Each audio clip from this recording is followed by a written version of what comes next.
First step వచ్చేసి first bend కావాలి. So మన హ్యాండ్స్ అనేది just open and close, open and close. So ఇందులో బెండింగ్ అనేది చాలా ఇంపార్టెంట్. సో హ్యాండ్స్ అనేది ఓపెన్ అండ్ క్లోజ్ చేస్తారు కదా, దాంతోపాటు లెగ్ కూడా మన right leg and position and also left leg and position. So ఎలా అనేది ఈ 2 స్టెప్స్ కవర్ చేసి ఒకసారి చేసి చూపిస్తాను.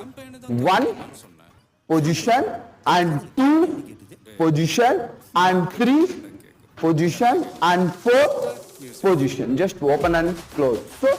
సో సింపుల్ కదా. ఇంకోసారి చేసి చూపిస్తాను. Ready 5 6 7 8 1 2 3 4 5 6 7 8. So hip hop methods లో ఉంటాయి ఈ స్టెప్స్ అన్ని.